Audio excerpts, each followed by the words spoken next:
للہ رب العالمین والصلاة والسلام على سید المرسلین اما بعد فاعوذ باللہ من الشیطان الرجیم بسم اللہ الرحمن الرحیم. پڑھیے الصلاة والسلام علیک یا رسول اللہ وعلى آلک واصحابک یا حبیب اللہ. الصلاة والسلام علیک یا نبی اللہ وعلى آلک واصحابک یا نور اللہ. درود پاک پڑھنے کے بے شمار فضائل و برکات ہیں. بہت سارے فضائل درود پاک کے احادیث کے ذریعے اور بزرگان دین کے واقعات کے ذریعے ہمیں سننے کو ملتے ہیں، مگر آج جو حدیث پاک ہم سنیں گے اس میں ہمیں یہ احساس ہوگا کہ درود پاک پڑھنا تو با کمال کام ہے، بڑی سعادت ہے، بڑی روحانیت ہے، لیکن اگر درود پاک پڑھا نہ جائے، درود پاک زندگی میں شامل نہ ہو، اور بالخصوص جب سرکار دو عالم صلی اللہ تعالی علیہ وآلہ وسلم کا نام مبارک سنا جائے، ان کا نام لیا جائے، اور اگر اس وقت بھی درود پاک نہ پڑھا جائے تو یہ کتنی بڑی محرومی بھی ہے اور کتنی بڑی اس میں وعید یعنی اس کی سزا بھی ہے. ایک بار پیارے آقا علیہ الصلوۃ والسلام منبر اقدس پر جلوہ فرما ہوئے، اور جب پہلی سیڑھی پر قدم رکھا میرے آقا نے فرمایا آمین. اگلی سیڑھی پر قدم رکھا، نبی پاک نے فرمایا آمین. پھر اس کے بعد تیسری سیڑھی پر قدم رکھا، میرے آقا نے ارشاد فرمایا آمین. اچھا، صحابہ کرام علیہ رضوان کا ایک انداز بڑا نرالا تھا. جب وہ کوئی ان یوزول چیز دیکھتے تھے نا، غیر معمولی چیز دیکھتے تو سوال کر لیا کرتے تھے، اور صحابہ کرام علیہ رضوان کے ان سوالات سے امت کا بڑا بھلا ہو گیا.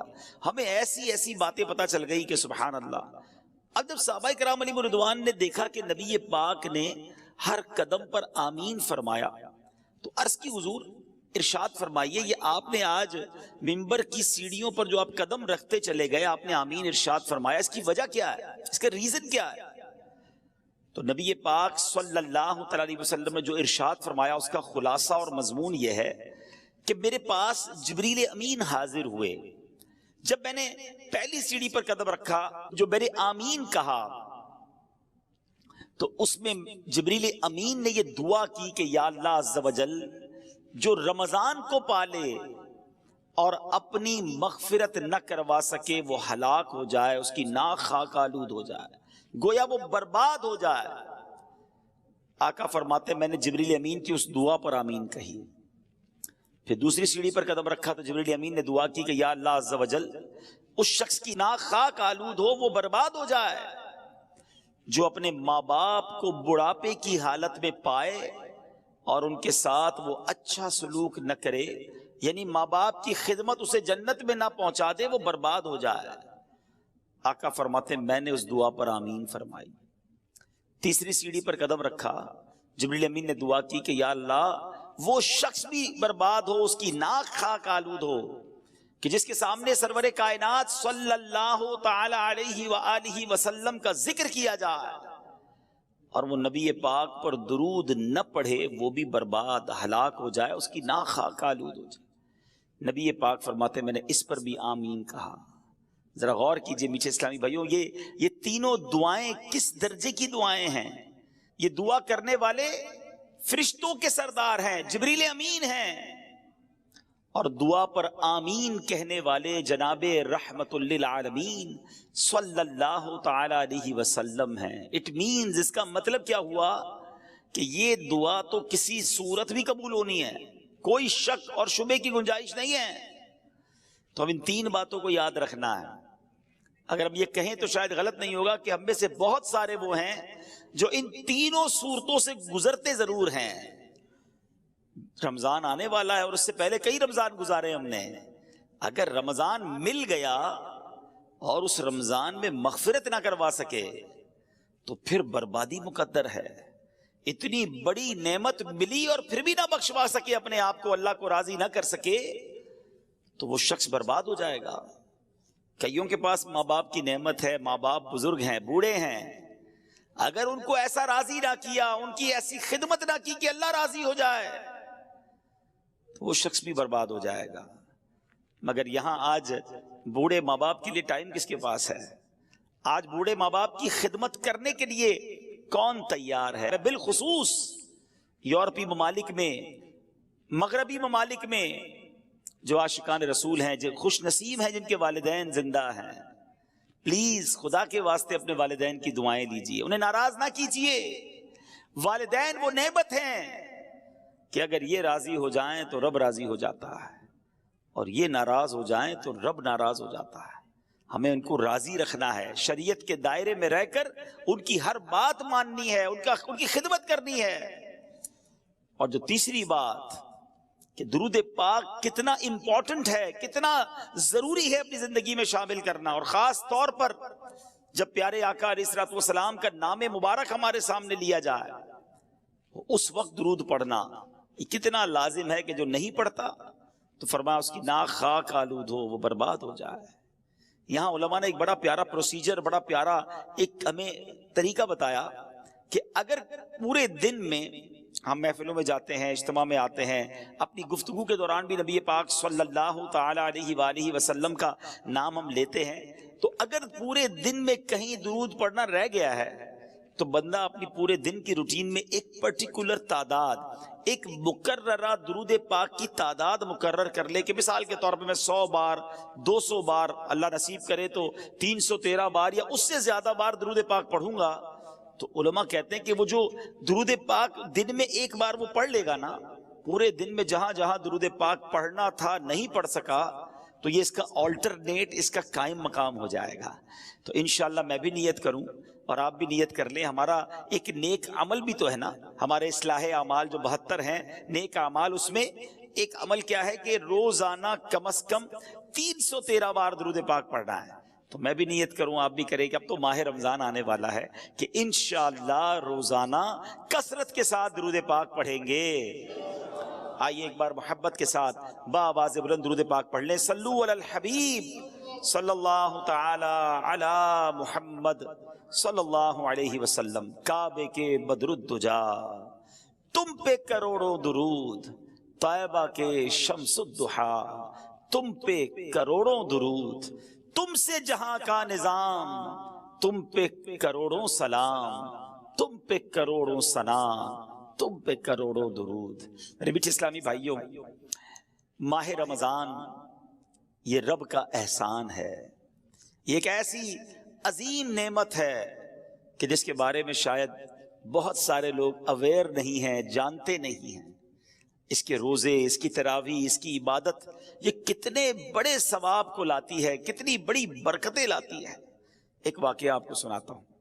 حضرت سفیان ثوری رحمت اللہ تعالی علم فقہ اور علم حدیث کے بہت بڑے امام ہیں، 99 صدی ہجری میں پیدا ہوئے، بڑے متقی، پرہیزگار، عبادت گزار اور اپنے زمانے کے امام المسلمین تھے۔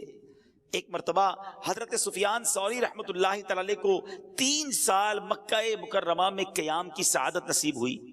فرماتے ہیں مکہ مکرمہ میں ایک شخص تھا، وہ روزانہ دوپہر کے وقت حرم شریف میں آتا، طواف کعبہ کرتا، 2 رکعت واجب الطواف ادا کرتا، پھر مجھے سلام کرتا اور اپنے گھر چلا جاتا۔ اس کا روزانہ کا یہ معمول تھا کہ وہ آتا، طواف کرتا، نفل پڑھتا، مجھے سلام کرتا، چلا جاتا۔ مجھے اس نیک بندے سے بڑی محبت ہو گئی۔ ایک بار یوں ہوا کہ وہ سخت بیمار ہو گیا۔ حضرت سفیان ثوری کہتے ہیں میں اس کی عیادت کے لیے گیا، تیمارداری کے لیے گیا، اس کی حالت نازک تھی۔ اس نے مجھے وصیت کی کہ جب میں فوت ہو جاؤں تو آپ مجھے اپنے ہاتھوں سے غسل دیجئے گا، میری نماز جنازہ ادا کیجئے گا اور مجھے تنہا مت چھوڑیے گا، ساری رات میری قبر کے پاس تشریف فرما رہیے گا اور منکر نکیر کی آمد کے وقت مجھے تلقین فرمائیے گا۔ بڑی کمال کی یہ وصیت تھی، اور چونکہ آپ کو اس شخص سے بڑا پیار ہو گیا تھا، دل میں جگہ بن گئی تھی، تو آپ نے اس کی بات جو ہے وہ ایکسپٹ کر لی کہ ٹھیک ہے میں اس وصیت پر عمل کروں گا۔ اب آئیے لگے ہاتھوں یہ بھی سن لیں کہ تلقین کیا ہوتی ہے۔ یہ کمال کا ایک طریقہ ہے اور بہت سو کو شاید نہیں پتا ہوتا، اور یہ احادیث میں یہ طریقہ ملتا ہے کہ تلقین کا معنی ہے، میننگ آف تلقین نصیحت کرنا، سکھانا، کسی کو ٹرین کرنا، سکھانا۔ جب میت کو قبر میں اتارا جاتا ہے، مٹی ڈال دی جاتی ہے اس وقت کوئی شخص قبر کے سرہانے کھڑے ہو کر میت اور اس کی ماں کا نام لے کر پکارتا ہے، یعنی یا فلاں بن فلانا، ٹھیک ہے نا. مثال کے طور پہ کسی کا نام اگر اختر ہے اور والدہ کا نام آمنہ ہے تو یا اختر بن آمنہ پکارے گا. مردہ اس کی آواز تو سنتا ہے مگر جواب نہیں دے گا. اس کے بعد تلقین کرنے والا دوبارہ پکارے گا، یا اختر بن آمنہ، جو بھی نام ہوگا اس کا. اس بار مردہ اس کی آواز سن کر سیدھا بیٹھ جاتا ہے. تلقین کرنے والا تیسری بار یوں پکارے گا، یا فلاں بن فلانا. اس بار مردہ اس شخص سے کہتا ہے مجھے تلقین کر، اللہ پاک تجھ پر رحم فرمائے. اچھا، وہ تلقین کرنے والا مردے کا جواب نہیں سنتا، لیکن یہ قبر میں ہو رہا ہوتا ہے. اب تلقین کرنے والا کہتا ہے اذکر ما خرجت علیہ من الدنیا، یاد کر دنیا سے کس حال میں گیا تھا. شہادت اللہ الہ الا اللہ وان محمدا عبدہ ورسولہ، تو گواہی دیتا تھا کہ اللہ پاک کے سوا کوئی عبادت کے لائق نہیں اور محمد صلی اللہ تعالی علیہ وسلم اللہ کے بندے اور رسول ہیں. وَأَنَّكَ رَضِيتَ بِاللَّهِ رَبًّا وَبِالْإِسْلَامِ دِينًا وَبِمُحَمَّدٍ نَبِيًّا وَبِالْقُرْآنِ إِمَامًا. تو اللہ پاک کے رب ہونے پر، اسلام کے دین ہونے پر، محمد صلی اللہ تعالی علیہ وسلم کے نبی ہونے پر اور قرآن کے امام ہونے پر راضی تھا. یعنی اب قبر کے پاس کھڑے رہ کے کوئی شخص یہ کہے تو مردہ قبر میں سن رہا ہوتا ہے. اللہ اکبر. جب تلقین کرنے والا مردے کو یہ بتاتا ہے نا تو حدیث پاک میں آتا ہے منکر نکیر یعنی قبر میں سوال پوچھنے والے فرشتے ایک دوسرے کا ہاتھ پکڑ کر کہتے ہیں چلو اب ہم اس کے پاس کیا بیٹھیں، لوگ تو اس کو دلیل سکھا چکے ہیں، اس کو جواب پتا چل گئے ہیں. اللہ اکبر. مرنے والے پر یہ کام کرنا، یہ تلقین کرنا بڑا احسان ہے. اگر تھوڑا سا وقت نکال کر تلقین کرنے سے مرنے والا سوالات قبر سے بچ جاتا ہے تو تلقین کرنے میں ہرگز سستی نہیں کرنی چاہیے. یاد رہے کہ یہ تلقین جو ہے عربی زبان میں ہی ہوگی، تو یہ یاد کر لیں. اللہ کرے کہ ہمارے بچے بھی یاد کر لیں تو ہمارے انتقال ہونے کے بعد قبر میں جائیں تو کوئی سرہانے کھڑے ہو کر اگر یہ تلقین کر دیتا ہے اور مردے کا بھلا ہو جاتا ہے تو سبحان اللہ، یہ تو بہت بڑا احسان ہے اس پر. اچھا، یہ یاد رہے کہ ایک تو تلقین عربی میں ہوگی اور مرنے والے کے ساتھ اس کی ماں کا نام لینا ہے. اگر والدہ کا نام نہیں پتا تو تمام انسانوں کی والدہ حضرت حوا رضی اللہ تعالی عنہا کا نام لینا ہے. اب حضرت سفیان ثوری فرماتے ہیں کہ اس نیک شخص نے مجھے جیسے وصیت کی تھی میں نے ایسے ہی کیا. اس کا انتقال ہوا، میں نے غسل دیا، میں نے نماز جنازہ ادا کی، قبر میں اتارا. اس نے وصیت کی تھی کہ اپنے ہاتھوں سے آپ نے قبر میں اتار کر رات وہیں رہنا ہے. میں قبر کے پاس بیٹھ گیا، ذکر و اذکار چلتے رہے. کہتے رات جب سب لوگ چلے گئے تو میں نے اس کو، مجھے اونگ آ گئی، نیند آ گئی. حالت نیند میں مجھے غیبی آواز آئی، کوئی کہہ رہا تھا اے سفیان، اس کو تیری تلقین اور قربت کی کوئی حاجت نہیں ہے، ہم نے خود ہی سے انس دے دیا ہے، خود ہی سبحان اللہ اللہ کی طرف سے اس پر برکتیں نازل ہو گئی ہیں اور تلقین بھی کی ہے. حضرت سفیان کہتے ہیں کہ اس کو کس عمل سے یہ رتبہ ملا، اتنا بڑا مقام اسے کیسے ملا؟ تو آواز آئی رمضان المبارک اور اس کے بعد شوال المکرم کے 6 روزے رکھنے سے.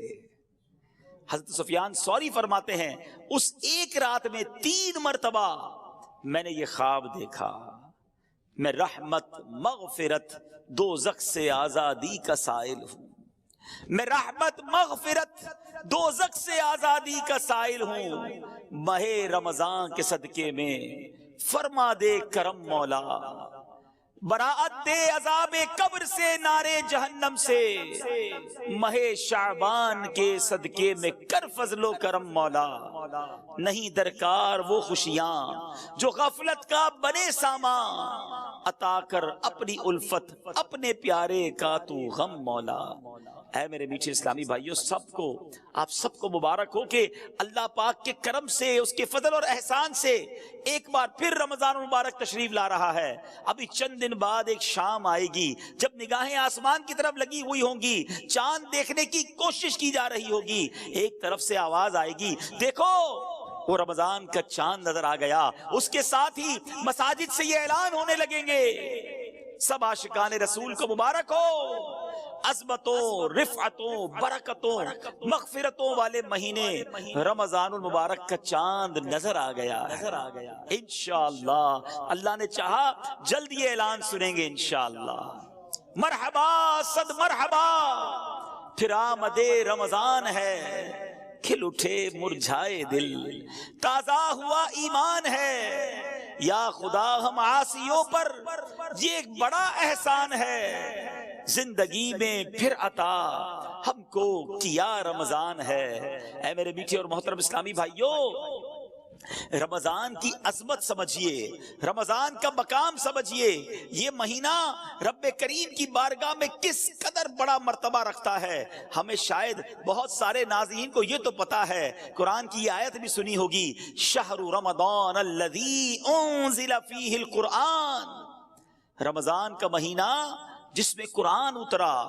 مگر شاید بہت سارے ناظرین کو یہ نہیں پتا کہ اللہ کریم نے جو 4 بڑی آسمانی کتابیں اس دنیا میں نازل فرمائیں، تورات، زبور، انجیل اور قرآن، سبحان اللہ، میرے آقا علیہ الصلوۃ والسلام فرماتے ہیں کہ حضرت ابراہیم کے صحیفے رمضان کی پہلی رات نازل ہوئے، تورات شریف رمضان کی 7ویں رات نازل ہوئی، انجیل شریف رمضان مبارک کی 14ویں رات نازل ہوئی، اور ابن ابی شیبہ کی روایت میں ہے کہ زبور شریف رمضان المبارک کی 6 تاریخ کو نازل ہوئی، سبحان اللہ، اور شب قدر کو سبحان اللہ رب قرآن مجید جو ہے اس کو نازل کیا گیا۔ تو اے میرے میٹھے اسلامی بھائیوں، آپ ذرا غور کیجئے کہ 4 بڑی آسمانی کتابیں جو ہیں وہ اللہ کریم نے پورے سال میں جو مہینہ پسند فرمایا وہ رمضان کا مہینہ ہے، اور قرآن جو رب کا کلام، آخری کلام، سرچشمہ ہدایت جو ہے وہ میرے آقا علیہ الصلوۃ والسلام کے قلب منور پر 23 سال کے عرصے میں درجہ بدرجہ اور جو سمجھیے کہ وقفے سے جبریل امین لاتے رہے، وہ نازل ہوا۔ تو اے میرے میٹھے اسلامی بھائیوں، ذرا غور کیجئے اس مہینے کا مقام کیسا ہے، یہ کتنی بڑی اللہ کی مہربانی ہے کہ رب کریم، بس اب اللہ سے دعا کرتے ہیں کہ یا اللہ یہ چند دن بھی خیر سے نکل جائیں، ہمیں خیر کے ساتھ، عافیت کے ساتھ ماہ رمضان عطا بھی فرما، اور اس مہینے میں خوب روزے رکھنا، تراویح پڑھنا اور عبادتیں کرنا نصیب فرما۔ میرے میٹھے اسلامی بھائیوں، سرکار غوث اعظم پیران پیر شیخ عبد القادر جیلانی رضی اللہ تعالیٰ عنہ کیا خوب فرماتے ہیں۔ رمضان میں کتنے حروف ہیں؟ را، میم، ضاد، الف اور نون۔ غوث پاک کتنی پیاری تفصیل بیان کرتے ہیں کہ را سے مراد رضوان اللہ یعنی رضا الہی ہے، میم سے مراد محابات اللہ عن العصاة یعنی اللہ پاک کی گناہ گاروں پر رحمت اور مہربانی فرمانا ہے۔ لفظ رمضان میں جو تیسرا حروف ضاد ہے اس سے مراد ضمان اللہ یعنی اللہ پاک کی امان ہے۔ چوتھا لفظ الف ہے، اس سے مراد الفت اللہ محبت الہی ہے۔ آخری لفظ نون، اس سے مراد نور اللہ۔ سبحان اللہ، اس سے پتا چلا کہ رمضان مبارک اللہ پاک کی رضا ملنے کا مہینہ ہے، گناہ گاروں پر رحمتیں برسانے کا مہینہ ہے، اللہ کی طرف سے امان ملنے کا مہینہ ہے، اللہ پاک کی محبت نصیب ہونے کا مہینہ ہے، اور سنو رمضان نور الہی ملنے کا مہینہ ہے۔ اتنی برکتیں ہیں، سبحان اللہ۔ اے میرے میٹھے اسلامی بھائیوں، حضور غوث پاک مزید کیا فرماتے ہیں؟ فرماتے رمضان کی مثال سینے میں دل جیسی ہے۔ ذرا غور کیجئے کہ پورے جسم کی موسٹ امپورٹنٹ تھنگ جو ہے وہ دل ہے۔ فرمایا رمضان کی مثال سینے میں دل جیسی ہے، دل کو نور ایمان اور نور معرفت سے زینت و خوبصورتی ملتی ہے، اسی طرح رمضان مبارک کو تلاوت قرآن کے نور سے آراستہ اور مزین کیا جاتا ہے۔ کیا پیاری بات فرماتے ہیں کہ رمضان کی مثال انسانوں میں انبیاء جیسی ہے، جیسے لوگوں میں نبیوں کا مرتبہ ہے نا۔ فرمایا عام مہینوں میں رمضان کی مثال جس طرح انسانوں میں انبیاء جیسی ہے۔ فرمایا کیونکہ انبیاء مجرموں کی شفاعت کرتے ہیں، رمضان بھی روزہ داروں کی شفاعت فرمائے گا۔ اچھا آگے فرماتے ہیں رمضان کی مثال شہروں میں، پوری دنیا میں کتنے شہر ہیں مگر مکہ مدینے کی بات ہی نرالی ہے نا۔ غوث پاک کہتے ہیں رمضان کی مثال شہروں میں مکہ اور مدینہ جیسی ہیں کہ ان شہروں میں دجال داخل نہیں ہو سکے گا، اور رمضان المبارک میں سرکش شیطانوں کو زنجیریں ڈال کر قید کر دیا جاتا ہے۔ فرمایا ان تمام برکتوں اور فضیلتوں کے ہوتے ہوئے بھی جو شخص رمضان المبارک میں اپنی بخشش نہ کروا سکے تو اور کس مہینے میں بخشا جائے گا؟ پھر کون سا وقت آئے گا جب بخشش ہوگی؟ ہر مسلمان کو چاہیے اس ماہ مقدس میں خوب توبہ کرے، اس سے پہلے کہ توبہ کا دروازہ بند کر دیا جائے۔ ہر مسلمان کو چاہیے کہ اس ماہ مبارک میں کثرت کے ساتھ گریہ و زاری کرے، اس سے پہلے کہ رحمت کا وقت گزر جائے۔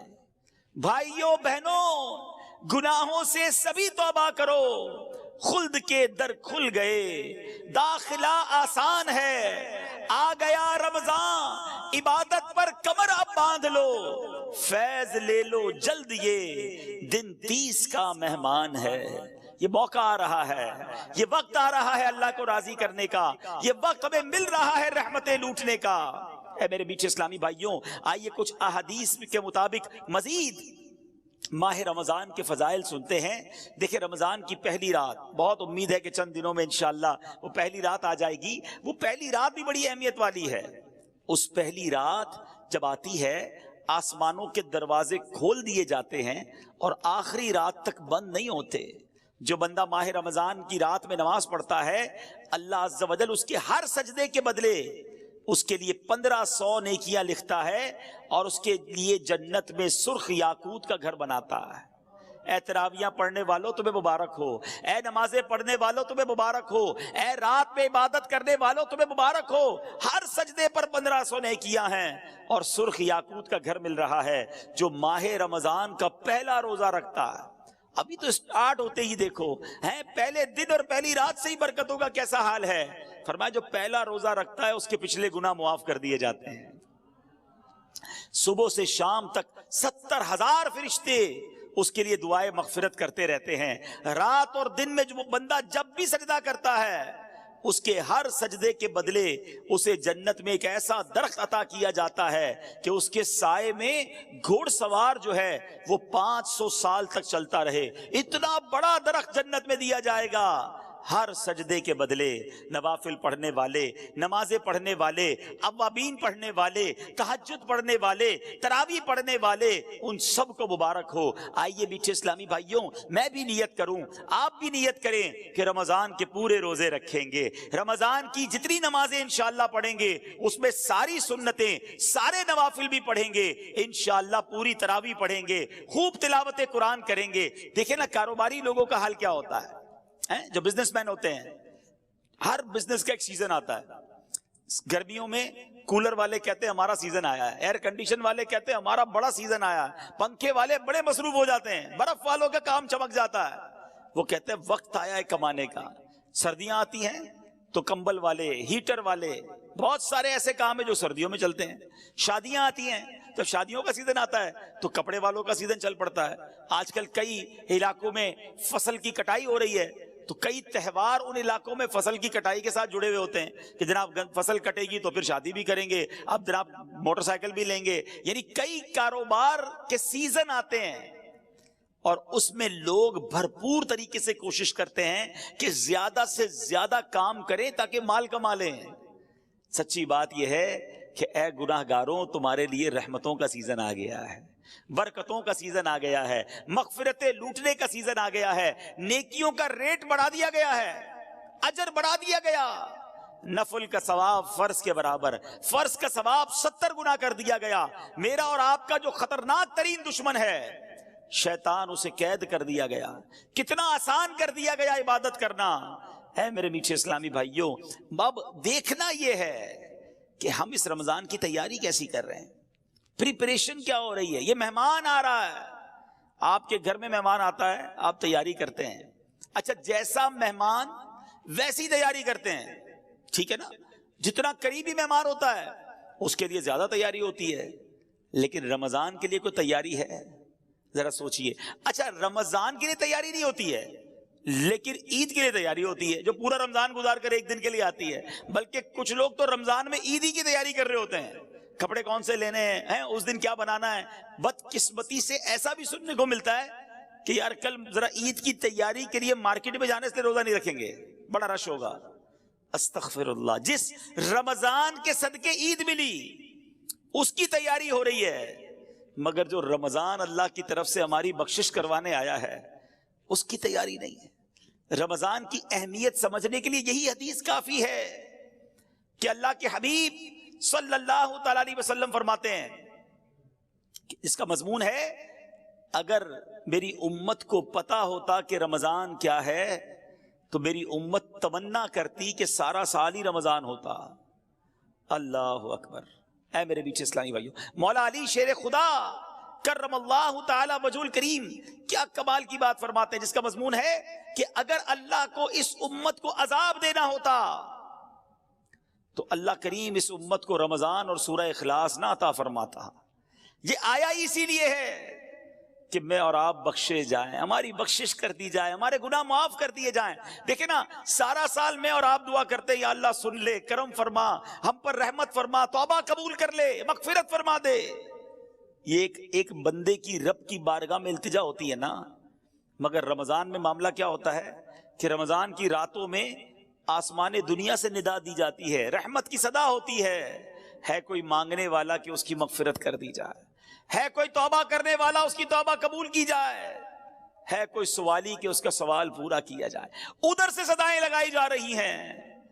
پہلا عشرہ عشرہ رحمت، دوسرا عشرہ عشرہ مغفرت، تیسرا عشرہ جہنم سے آزادی کا عشرہ ہے. میرے بیٹے اسلامی بھائیو ذرا غور کیجئے کہ رمضان میں مغفرتیں کتنی ہوتی ہیں. احادیث میں مضمون ملتا ہے کہ روزانہ افطار کے وقت 10 لاکھ گناہ گاروں کو جہنم سے آزاد کر دیا جاتا ہے، ڈیلی، روزانہ. فرمایا کہ جب رمضان میں جمعے کا دن آتا ہے، جمعرات کی رات اور جمعے کے دن ہر لمحے 10 لاکھ بخشے جا رہے ہیں. اور پھر فرمایا جب رمضان کی آخری رات آتی ہے نا تو جتنے پورے مہینے میں بخشے تھے اس کی تعداد کے مطابق اتنے گناہگار اور جہنم سے آزاد کر دیے جاتے ہیں. ہمارے کیلکولیٹر جواب دے جائیں گے، اتنے لوگ بخشے جاتے ہیں. اس میں بھی چند بد نصیب ہوتے ہیں جو نہیں بخشے جاتے ہیں. اور اس کے بارے میں آپ نے سن لیا شروع میں کہ جو رمضان کو پائے اور اپنی مغفرت نہ کروا سکے وہ ہلاک و برباد ہو جائے. اے میرے بیچ اسلامی بھائیوں، ہمیں پلاننگ کرنی ہے، ہمیں تیاری کرنی ہے کہ رمضان گزارنا کیسے ہے. آج گھر میں دعوت ہو تو کتنی بار گھر میں مشورہ ہوتا ہے، بڑی دعوت تو زیادہ مشورے کہ پہلے کیا کھلائیں گے، مہمانوں کو پہلے کیا پیش کریں گے، بعد میں کیا دیں گے، میٹھا کیا ہوگا، بٹھائیں گے کدھر، لسٹ کیا ہوگی.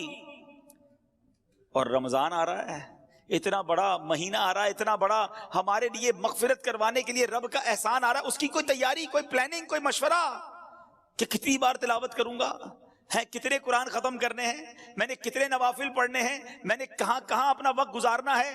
الحمدللہ مدنی چینل پر جس طرح نشریات آ رہی ہیں، کون سے وقت کون سا میں نے پروگرام دیکھنا ہے، مدنی مذاکرے کے وقت کس طرح میں نے وقت نکالنا ہے. ارے ابھی سے پلاننگ کرو.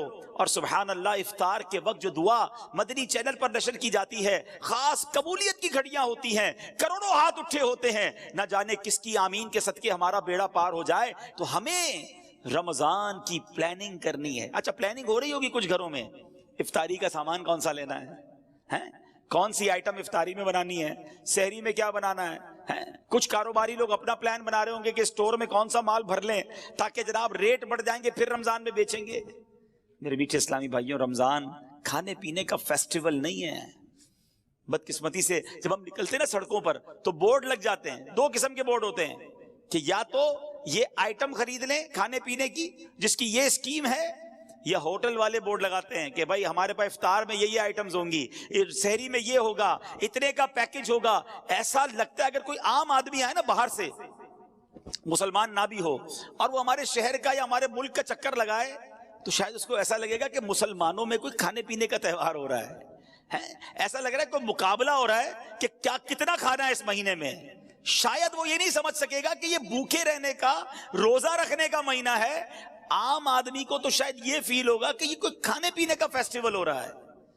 توبہ توبہ توبہ، ہم نے رمضان کو یوں سمجھیے ایک کھانے پینے کا تہوار اور ایک عجیب سا معاملہ بنا دیا ہے. حالانکہ میرے بیچ اسلامی بھائیوں، رمضان جو ہے نا، اس کے 2 نام ہیں. آئیے میں ان دو ناموں کے بارے میں آپ کو کچھ بتاتا ہوں تاکہ احساس ہو کہ رمضان آیا کیوں ہے اور ہم نے اس کو گزارنا کیسے ہے۔ ماہ رمضان کا ایک نام ہے ماہ صبر اور دوسرا نام ہے مواسات کا مہینہ۔ اچھا صبر کا مہینہ، چلیں یہ تو سمجھ آتا ہے کہ کھانے پینے اور ہر وہ چیز جس سے روزہ ٹوٹ جاتا ہے اس سے صبح سے شام تک صبر کیا جاتا ہے، اس لیے اسے ماہ صبر کہتے ہیں۔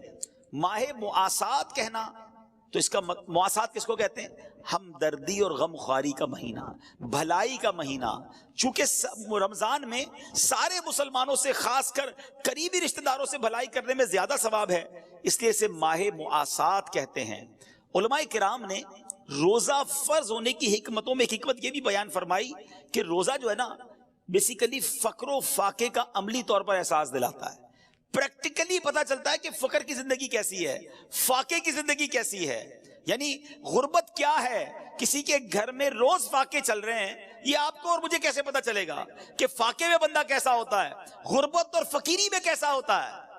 اب جب بندہ روزہ رکھتا ہے اور بھوکا ہوتا ہے، بھوک لگتی ہے، پیاس لگتی ہے اور روزانہ روزے رکھ رہا ہے، اب اسے احساس ہوتا ہے کہ میں تو کچھ افطار میں جا کے کھا لیتا ہوں مگر غریب کئی ایسے ہیں جو ساری زندگی اسی طرح گزار رہے ہیں، فقیری میں گزار رہے ہیں، فقر و فاقے میں گزار رہے ہیں۔ اللہ اکبر، جب بندہ اس طرح خود بھوک کو دیکھتا ہے تو اب بھوکوں کی مدد کرنے کا جذبہ بڑھتا ہے، غریبوں کی خیر خواہی کا جذبہ بڑھتا ہے۔ یہ بیسیکلی روزے کی ایک حکمت علماء نے بیان کی۔ اعلیٰ حضرت امام اہل سنت کے والد محترم مولانا نقی علی خان رحمۃ اللہ تعالی کیا فرماتے ہیں کہ ایک شخص تھا، اسے صدقہ خیرات کا بڑا شوق تھا، خدا میں بہت خرچ کرتا، جو پیسے ہاتھ میں آتے خرچ کر دیتا۔ اس کے رشتہ داروں کو وہ بڑا برا لگتا تھا کہ یہ پیسے بچاتا ہی کوئی نہیں ہے، ہم جو پیسے آتے ہیں اللہ کی راہ میں بانٹ دیتا ہے۔ اس کو اس کے رشتہ داروں نے بند کر دیا، قید کر دیا، کھانا پینا بھی نہیں دیا، گویا اس کو قید کی اور بھوک کی سزا دی۔ کچھ دنوں بعد وہ بعد آیا، جب اس کو اس قید سے نکالا کہ اب شاید صحیح ہو گیا ہوگا، اب اتنا خرچہ نہیں کرے گا اللہ کی راہ میں، وہ جیسے ہی باہر آیا، باہر آتی اس نے اور صدقہ و خیرات کرنا شروع کر دیا۔ تو رشتہ داروں نے کہا تمہیں سمجھ نہیں آئی، قید سے سبق نہیں ملا؟ کہتا واقعی سبق ملا، پہلے تو پیسے بانٹتا تھا، بھوک نہیں دیکھی تھی، قید نہیں دیکھی تھی، تنگی نہیں دیکھی تھی، اب اندر بند ہوا تو پتا چلا بھوک کیا چیز ہے، غربت کیا چیز ہے، تو اب تو میں اللہ کی راہ میں مزید خرچ کروں گا۔ اچھا، اس سے ایک اور بات سیکھنے کو ملی کہ روزے کی حکمت یہ ہے کہ ہم بھوکے رہیں۔ اب ادھر تو حال یہ ہے کہ بندہ سحری میں اس لیے زیادہ کھاتا ہے کہ شام تک بھوکا رہنا ہے، شام کو اس لیے زیادہ کھاتا ہے کہ سارا دن بھوکا رہا تھا، اتنی ساری آئٹمیں کہ جو پورے سال میں نہیں کھائی تھی۔ کچھ لوگوں کا تو رمضان میں وزن بڑھ جاتا ہے، ارے اللہ کے بندو روزے رکھنے تھے، تراویح پڑھنی تھی، یہ تو یعنی اتنا کھایا۔ اچھا پھر 10-15 رمضان کے بعد آپ چیک کر لیں، ہاسپٹل میں لائن لگی ہوتی ہے، کسی کو ڈائریا ہو رہا ہے، کسی کا پیٹ خراب ہو گیا ہے، کسی کا گلا خراب۔ اچھا 4-5-6 رمضان کے بعد آپ کو تراویح کے اندر کھانسیوں کی آوازیں آنا شروع ہو جائیں گی، کیوں؟ روزانہ افطار میں سموسے کھانے ہیں، روزانہ تلی ہوئی 4 قسم کی آئٹمیں کھانی ہیں، کچھ تو ہماری افطاری کی واجبات ہیں، یہ نہیں ہوگی تو لگتا ہے افطاری نہیں ہوگی۔ اللہ اکبر، ہم نے تو رمضان کے روزوں کو کچھ اور ہی بنا دیا، حالانکہ اس میں بھوکا رہنا مقصود تھا کہ انسان۔ اچھا آپ جب بھوکے ہوتے ہیں نا، ایک تو غربت کا اور بھوک کا احساس، دوسرا آپ نے دیکھا ہوگا کر و فر ختم ہو جاتا ہے، عاجزی آ جاتی ہے، وہ جو ٹور ہوتی ہے نا، اکڑ کے چلنا، روب جمانا، ڈانٹنا، جھڑکنا، بالکل اس کو فیل ہونے لگتا ہے کہ یار میری اوقات ہی کوئی نہیں ہے، بالکل وہ ڈھال ہو جاتا، اس کو پتا چل جاتا ہے کہ یہ میری اوقات ہے۔ عاجزی سے، انکساری سے، محبت سے لوگوں سے بات کریں۔ اور ہم سب جب بھوکے دسترخوان پر بیٹھتے ہیں تو احساس ہوتا ہے کہ یار بھوک کیا چیز ہے۔ تو ہے میرے میٹھے اسلامی بھائیوں، غریبوں کی اگر غریبی کا احساس لینا ہے، بلکہ رمضان کا پراپر ایسنس لینا ہے، رمضان کا پراپر جس کو آپ کہیے کہ جو مقصود ہے وہ حاصل کرنا ہے، تو پھر انسان کو بھوکا رہنا ہے اور اس سے یہ میسج لینا ہے۔ اے میرے میٹھے اسلامی بھائیوں، اگر کوئی مالدار ہے، کہتا یار اللہ نے پیسے دیے ہیں، 10 قسم کی ڈشیں سحری میں بناؤں گا، 20 قسم کی افطاری میں بناؤں گا، ٹھیک ہے آپ کھا سکتے ہیں، جائز ہے، مگر جو جس کا کہتے ہیں نا کہ اس کی اصل حکمت ہے، آپ اس سے محروم ہو جائیں گے۔ اور اگر آپ اللہ کی رضا کے لیے سادہ رہتے ہیں، کم کھاتے ہیں، بھوکے رہتے ہیں، کم سوتے ہیں تاکہ اور عبادت کر سکیں، تو میرے میٹھے اسلامی بھائیوں اس کا مرتبہ اور ہے۔ حضرت بشر حافی رحمت اللہ تعالی کے بارے میں آتا ہے، آپ کسی جگہ سردی میں بیٹھ کر سردی سے کانپ رہے تھے، اچھا پاس گرم کپڑے بھی پڑے تھے، تو کسی نے کہا حضرت اتنی سردی ہے، سردی میں کانپ رہے کپڑے بھی پڑے ہیں آپ کے پاس، پہن لیں اس کو، سردی سے بچ جائیں گے۔ کیا کمال کا جواب دیا، فرمایا پورے شہر میں سردی ہے، بہت سارے غریب ہیں جن کے پاس گرم کپڑے نہیں ہیں، اور میرے پاس اتنے پیسے بھی نہیں کہ سب کو گرم کپڑے پہنا دوں، کم از کم خود سردی میں رہ کر ان کی سردی کا احساس تو کر سکتا ہوں، غریبوں کے ساتھ اظہار یکجہتی تو کر سکتا ہوں۔ اب یہ اللہ والوں کا انداز ہے، مگر ادھر تو حال یہ ہے کہ غریب کی غربت کا مذاق اڑایا جاتا ہے، اس کو دکھا دکھا کے ایسے کام کیے جاتے ہیں جس سے اس کے دل پر اور افسوس طاری ہو جائے۔ ایک تو یہ سوشل میڈیا نے جو بیڑا غرق کیا ہے، اب تو حال یہ کہ افطار میں کیا پکا ہے پہلے اس کی تصویر جائے گی پھر افطار ہوگا، پتہ چلے آج ہمارے گھر میں کیسی افطاری بنی ہے، کون سے ہوٹل میں سحری کی ہے، کون سی جگہ پر افطاری کی ہے، دنیا بھر کو بتانا ہے تاکہ جس کے پاس پیسے نہیں ہیں وہ بھی تکلیف میں مبتلا ہو جائے۔ نہیں میرے میٹھے اسلامی بھائیوں، اگر اللہ نے آپ کو کوئی نعمت دی ہے تو اس کا مطلب یہ نہیں کہ لوگوں کو تکلیف دیں، لوگوں کو وہ نعمتوں کو دکھا کر ان کے دلوں میں رنج طاری کریں۔ یہاں تک لکھا گیا کتابوں میں کہ اپنے گھر میں اچھا کھانا بناؤ تو تھوڑا زیادہ بناؤ تاکہ پڑوسیوں کو دو، اور اگر نہیں دینا تو پھر ان کے سامنے اس کو ظاہر بھی نہ کرو۔ بڑے بڑے برگر پیزا اور پتہ نہیں کیا کیا گھر پہ منگواتے ہیں، اور اس کے باکسز گھر کے باہر پڑے ہوتے ہیں۔ برابر والے کا بچہ غریب ہے، والد کو کہتا ہے ابو دیکھو پڑوس میں یہ آیا، ہمیں بھی یہ کھانا ہے، وہ والد کہاں سے کھلائے گا، اس کے پاس پیسے ہی نہیں ہیں۔ یا تو ساتھ دے غریبوں کا، اگر نہیں دے سکتے تو ان پر اور تکلیف طاری نہ کر دیں۔ اللہ کرے کہ یہ بات سمجھ میں آ جائے۔ یہ اپنی نعمتوں کا اظہار کر کے ایک بڑا نقصان پتہ ہے کیا کرتے ہیں، اس سے آپ حسد میں مبتلا، لوگ آپ سے حسد میں مبتلا ہو جاتے ہیں، نظریں لگ جاتی ہیں لوگوں کی۔ ہر بات اللہ نے دی ہے نا آپ کو، آپ استعمال کریں، اللہ کا شکر ادا کریں۔ ضروری ہے ہر نعمت لوگوں کو بتانا ہے؟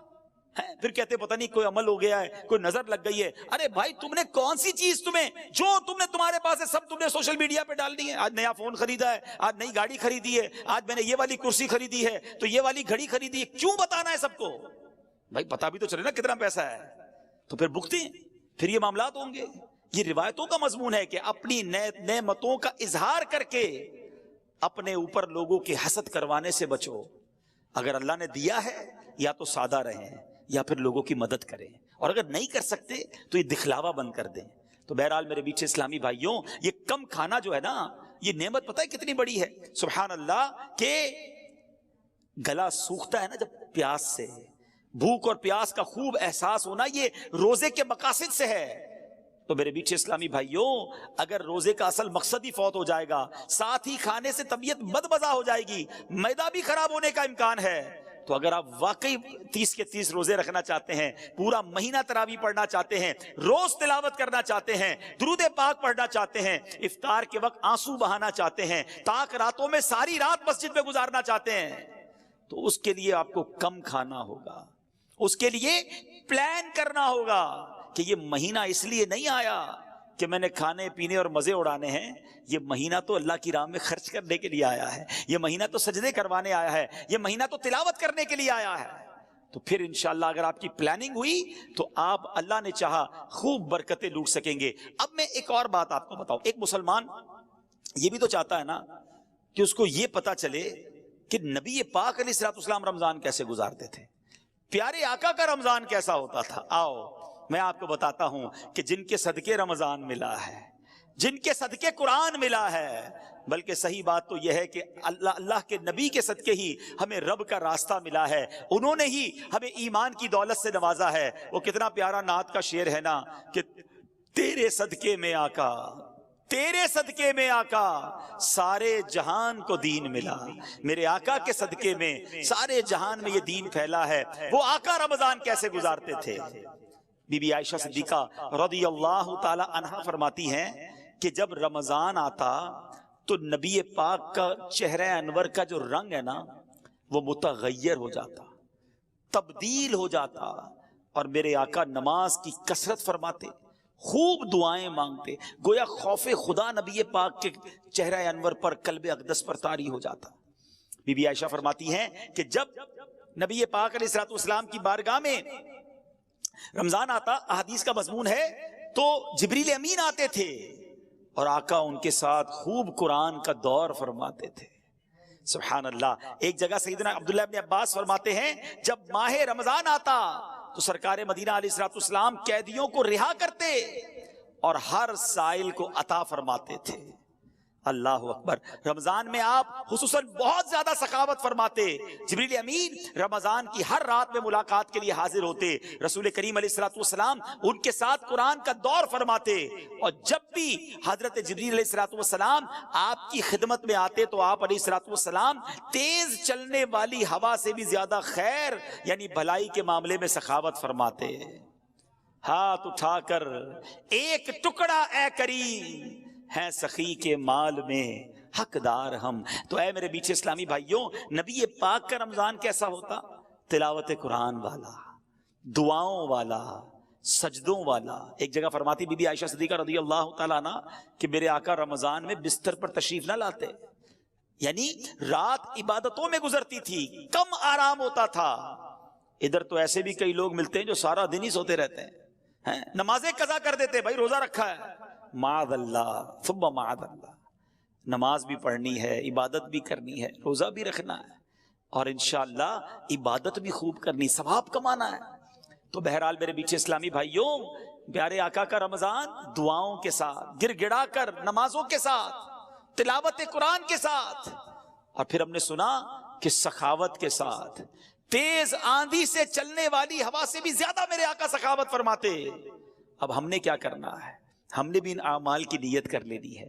تو پہلی نیت یہ کرتے ہیں انشاءاللہ کہ رمضان کے پورے روزے رکھیں گے، پوری تراویح پڑھیں گے، ارے ہر سجدے پر 1500 نیکیاں، جنت میں یاقوت کا گھر، جنت کا درخت۔ جو 8 رکعتیں پڑھ کے تراویح چھوڑ کے جاتے ہیں، سوچو کتنی نیکیاں چھوڑ گئے۔ 12 رکعتیں پڑھ کے نکل جاتے ہیں، ذرا سوچے کتنی نیکیاں چھوڑ گئے، کتنے جنت کے محل تم سے چلے گئے، کتنے خزانے چھوڑ دیے تم نے۔ 3 روزہ تراویح پڑھتا ہوں، کیوں؟ باقی دن تو پھر کاروبار کرنا ہے۔ اگر کوئی 3 روزہ، 5 روزہ، 7 روزہ ختم قرآن میں تراویح پڑھ لیتا ہے، ٹھیک ہے اگر وہ صحیح طریقے سے پڑھتا ہے، لیکن بقیہ دنوں کی تراویح معاف نہیں ہوئی ہے، وہ بھی پڑھنی ہے۔ روزانہ 20 تراویح پڑھیں گے انشاءاللہ، آخر رمضان تک پڑھیں گے انشاءاللہ۔ اب آتے سخاوت کی طرف۔ سبحان اللہ، اس مہینے میں خوب اللہ کی راہ میں خرچ کریں، اور جب بھی اللہ کی راہ میں خرچ کریں نا، پہلے تو یہ ذہن بنا لیں، یہ جو ہوتا ہے نا کہ یار اب خرچ کریں گے تو کم ہو جائے گا، کیلکولیٹر تو یہی کہتا ہے، ہمیشہ یاد رکھیں۔ 1 لاکھ روپے ہیں، 5000 دے دیے تو کیلکولیٹر تو بتائے گا 95,000 رہ گئے، لیکن انشاءاللہ میرے آقا کیا فرماتے ہیں وہ میں آپ کو بتاتا ہوں۔ نبی پاک علیہ الصلوۃ والسلام فرماتے ہیں، جس کا مضمون ہے کہ میں اللہ کی قسم کھا کر کہتا ہوں، اللہ کی راہ میں خرچ کرنے سے مال کم نہیں ہوتا۔ تو یہ طے ہو گیا کہ بے شک دنیا کا حساب کچھ اور کہے، مصطفیٰ کریم علیہ الصلوۃ والسلام فرما رہے ہیں تو یہ مال ملٹی پلائی ہوگا، یہ بڑھے گا۔ اچھا ایسا نہیں ہے کہ اس کی مثالیں ہمارے ساتھ نہیں ہیں، جو حلال کماتا ہے، پوری زکوٰۃ دیتا ہے، اس سے پوچھو ہر سال اس کی زکوٰۃ بڑھتی چلی جاتی ہے۔ کیسے بڑھتی ہے بھائی؟ زکوٰۃ بڑھنے کا مقصد کیا ہوا؟ آپ کا مال بھی تو بڑھ گیا نا۔ تو اللہ کی راہ میں خرچ کرنے سے مال کم نہیں ہوتا، اور بالخصوص زکوٰۃ۔ اگر زکوٰۃ آپ پر واجب ہے، آپ صاحب استطاعت ہیں، اور وہ جو تمام زکوٰۃ کی شرائط ہیں، اس کے بعد اب زکوٰۃ دینے کا وقت آ گیا، خدا را پوری زکوٰۃ دیں۔ میں جو اب جملہ کہنے جا رہا ہوں یہ بڑے درد دل کے ساتھ کہہ رہا ہوں کہ بدقسمتی سے جس طرح دکھنے کو ملتا ہے کہ شاید 5-7% لوگ پورے پاکستان میں یا دنیا میں دیکھیں تو 10% ہوگا یا 5-7% ہی ہوگا کہ رمضان کے علاوہ نماز پڑھتے ہیں، لیکن ایسا ہی لگتا ہے کہ شاید اتنی ہی پرسنٹیج پوری زکوٰۃ دیتی ہے، ورنہ لوگ اب زکوٰۃ بھی نہیں دیتے۔ حالانکہ احادیث میں زکوٰۃ کو مال کا میل قرار دیا گیا، یہ جس مال میں مل جائے گا نا اس مال کو بھی برباد کر دے گا، لیکن آج خیال ہی نہیں ہے۔ یا تو زکوٰۃ دینا بڑا بھاری پڑتا ہے، یہ چند 100 ہزار اور لاکھ والے شاید زکوٰۃ دے دیتے ہوں، لیکن جب یہ زکوٰۃ لاکھوں اور کروڑوں میں پہنچتی ہے نا تو اب شیطان دل پکڑ لیتا ہے، اتنے پیسے زکوٰۃ میں دے دے گا۔ اللہ اکبر، یہ 10 لاکھ کی زکوٰۃ دینے والا جو گھبرا رہا ہے، یہ اللہ کا بندہ کیوں نہیں سوچتا کہ اللہ نے 4 کروڑ دیے تو 10 لاکھ بنی ہے نا، تمہیں تو شکر ادا کرنا چاہیے تھا۔ میں یہاں ایک مشورہ دیتا ہوں کہ جب بھی اللہ کی راہ میں خرچ کرنے کی باری آئے نا، زکوٰۃ دینے کی باری آئے، صدقہ دینے کی باری آئے، تو خرچ بھی کرو اور اللہ کا شکر بھی ادا کرو کہ یا اللہ تیری مہربانی، تو نے دینے والا بنایا، مانگنے والا نہیں بنایا۔ تمہیں دیتے وقت بھاری پڑتا ہے، شکر ادا کرو اللہ نے دینے والا بنایا ہے۔ پوری زکات ادا کریں اور زکات بڑھ کر اور ادا کریں، صدقہ اور خیرات بھی کریں، لیکن یہاں دل پر بھار پڑ جاتا ہے۔ یہی تو امتحان ہے۔ سخی اللہ کو پسند ہے، یاد رکھیے گا میٹھے اسلامی بھائیوں، احادیث میں یہ مضمون ملتا ہے کہ سخی اللہ کے قریب، جنت کے قریب، لوگوں کے قریب ہوتا ہے اور دوزخ سے دور ہوتا ہے، اور جو بخیل ہوتا ہے نا، کنجوس، فرمایا وہ اللہ سے بھی دور، بندوں سے بھی دور، جنت سے بھی دور ہوتا ہے، دوزخ کے قریب ہوتا ہے۔ اپنے دل سے پوچھو کدھر ہے، سخاوت والی سائیڈ پر ہے یا بخل والی سائیڈ پر، کنجوسی والی سائیڈ پر ہمارا دل ہے؟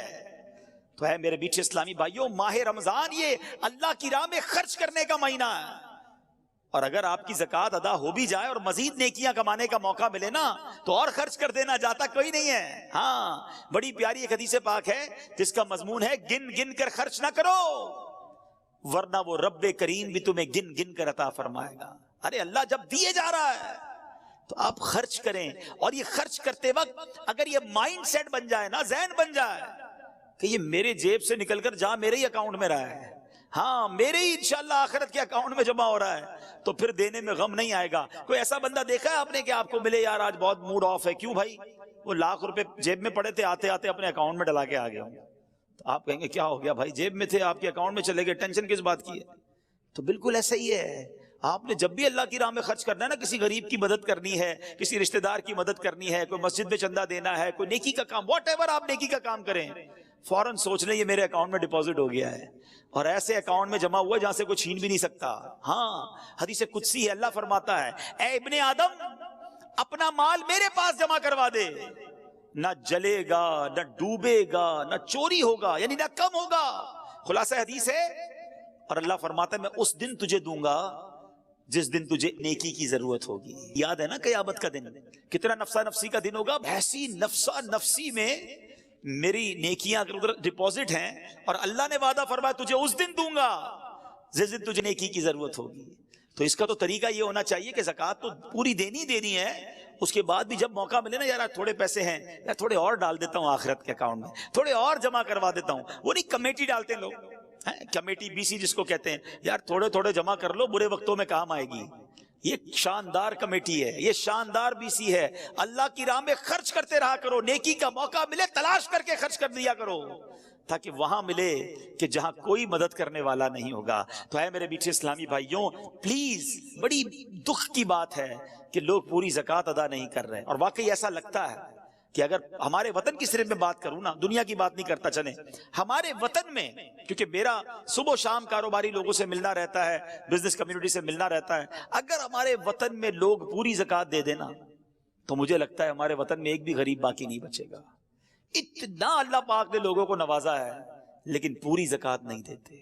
تو خدارا ایسا نہ ہو یہ مال عذاب بن جائے، یہ مال کا میل مال میں مل کر تباہی لے آئے، دنیا میں بھی تباہی ہے، آخرت میں بھی تباہی ہونی ہے۔ حدیث کا مضمون ہے کہ زکوٰۃ دے کر اپنے مال کو مضبوط قلعوں میں قید کر لو، آپ کا مال سیکیور ہو جاتا ہے اور بڑھتا بھی رہتا ہے، برکت بھی ملتی ہے۔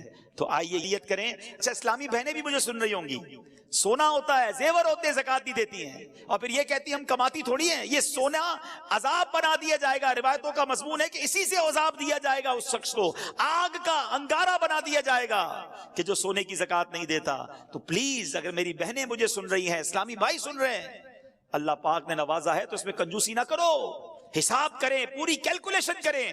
اگر آپ کو نہیں پتا تو معلومات کریں، علماء سے رابطہ کریں، آ جائیں کسی عالم دین کے پاس اور بتائیں کہ میرے پاس یہ سب کچھ ہے، اس پر کتنی زکوٰۃ ہے مجھے بتائیے، اور پوری زکوٰۃ ادا کریں۔ نیت کریں انشاءاللہ پوری زکوٰۃ ادا کریں گے۔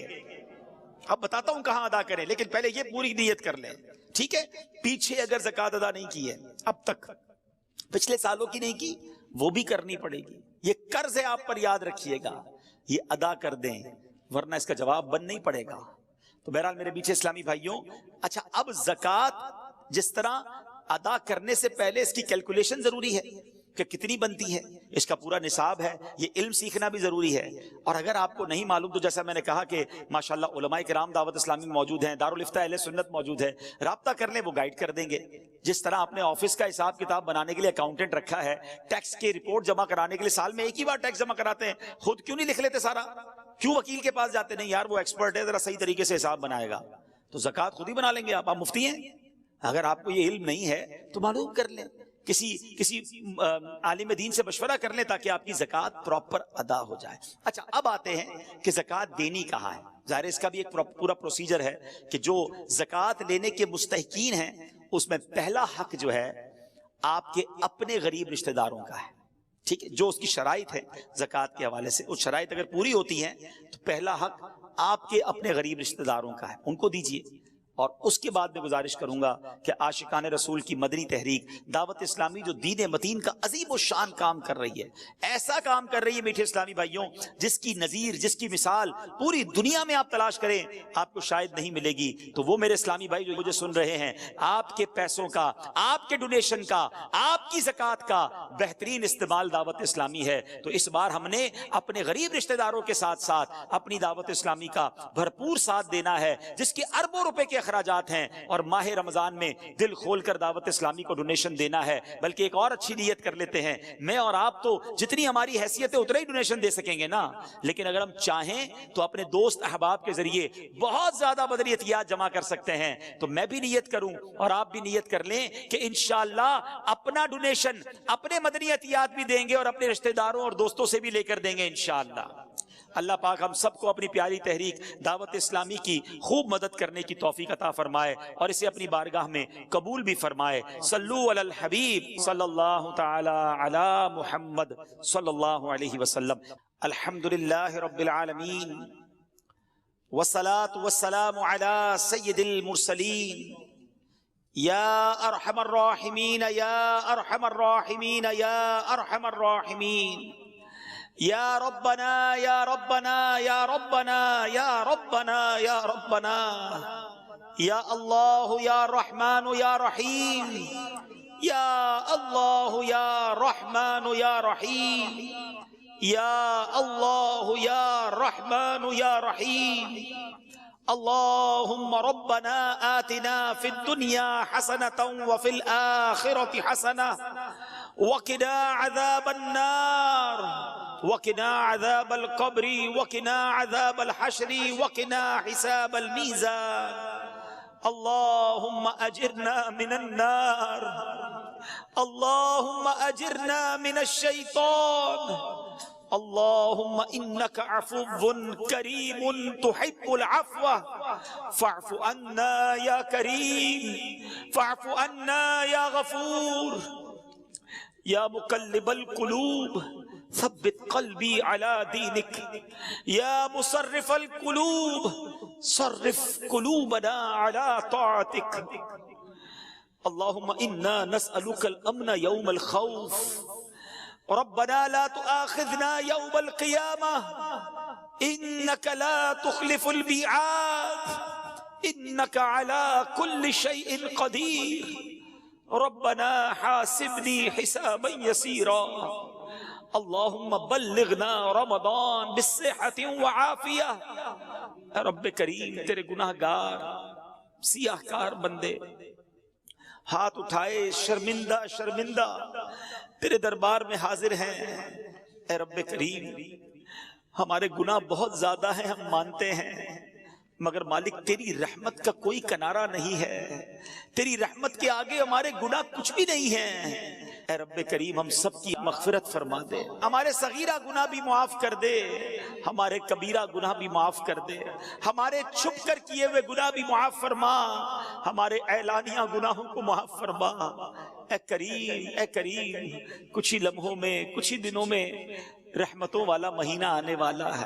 اے اللہ ہمیں صحت کے ساتھ عافیت کے ساتھ ماہ رمضان سے ملا دے, پورے روزے رکھنے والا بنا دے, پوری تراویح پڑھنے والا بنا دے, خوب تلاوت کرنے کا ذوق عطا فرما.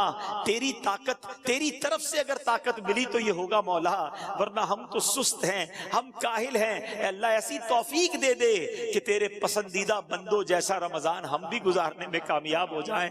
ایک رمضان تو مولا زندگی میں ایسا گزاریں جس پہ مالک تیری بارگاہ میں خوب جی بھر کر عبادت کریں۔ اب تک کئی رمضان گزارے ہیں، ہمیں معلوم ہے غفلت میں گزارے ہیں، بلکہ ساری زندگی ہی ایسی گزار دی کہ ایک سجدہ یاد نہیں جو تیرے دربار کے شایان شان ہو، ایک نیکی ایسی معلوم نہیں جو تیرے دربار میں قبول ہوئی کہ نہیں۔ میرے مولا ہماری غفلتیں معاف کر دے، ہماری سستیاں معاف کر دے، اور اب اپنے پسندیدہ بندوں میں ہمیں شامل فرما لے۔ اے رب کریم، اے رب کریم، نہ جانے کہاں کہاں تیرے بندے اور تیری بندیاں ہاتھ اٹھائے اس دعا میں شامل ہوں گے۔ اے اللہ بیماروں کو شفا دے دے، قرض داروں کے قرضے اتر جائیں، بے اولادوں کو نیک اور صالح اولاد دے دے، جن کو اولاد دی ہے ان والدین کو اولاد کا سکھ نصیب فرما، اولاد ماں باپ کی فرما بردار بنا دے۔ اے رب کریم قرض داروں کے قرضے اتر جائیں، ہم سب کے رزق حلال میں برکت ڈال دے، رزق حرام سے ہم سب کو محفوظ فرما۔ اے اللہ کرم کر، بڑے دن ہو گئے مدینہ دیکھے مولا۔ اے اللہ، اے رب کریم جلدی جلدی مدینہ دکھا دے، ہمیں بھی کعبہ دکھا دے، رمضان مکہ مدینہ دکھا، اسی سال حج کی سعادت بھی عطا فرما۔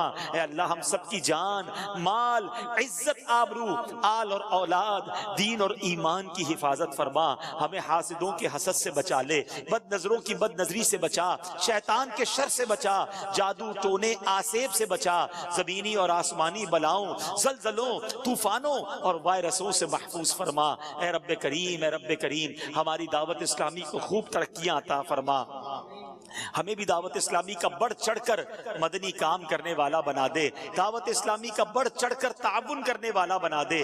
امیر اہل سنت اور تمام علماء اور مشائخ اہل سنت کا سایہ ہمارے سروں پر تا دیر قائم و دائم فرما۔ اے رب کریم جو ہمارے حق میں بہتر ہے ہمیں عطا فرما دے، جو حق میں بہتر نہیں اس کا خیال بھی ہمارے دل سے نکال دے۔ میں کیوں کہوں مجھ کو یہ عطا ہو وہ عطا ہو، میں کیوں کہوں مجھ کو یہ عطا ہو وہ عطا ہو، وہ دو کہ ہمیشہ میرے گھر بھر کا بھلا ہو، مٹی نہ ہو برباد پسے مرگ الہی، جب خاک اڑے میری مدینے کی ہوا ہو، جب خاک اڑے میری مدینے کی ہوا ہو۔ ببرکت ان اللہ وملائکتہ یصلون علی النبی یا ایھا الذین آمنوا صلوا علیہ وسلموا تسلیما، صلی اللہ علی النبی الامی وآلہ صلی اللہ علیہ وسلم، صلاۃ وسلاما علیک یا سیدی یا رسول اللہ۔ اللہم ربی یسر ولا تعسر وتمم لنا بالخير يا فتاح وبك نستعين، وصلى الله تعالى على خير خلقه ونور عرشه سيدنا ومولانا محمد وآله وصحبه أجمعين برحمتك يا أرحم الراحمين۔ میرے آمال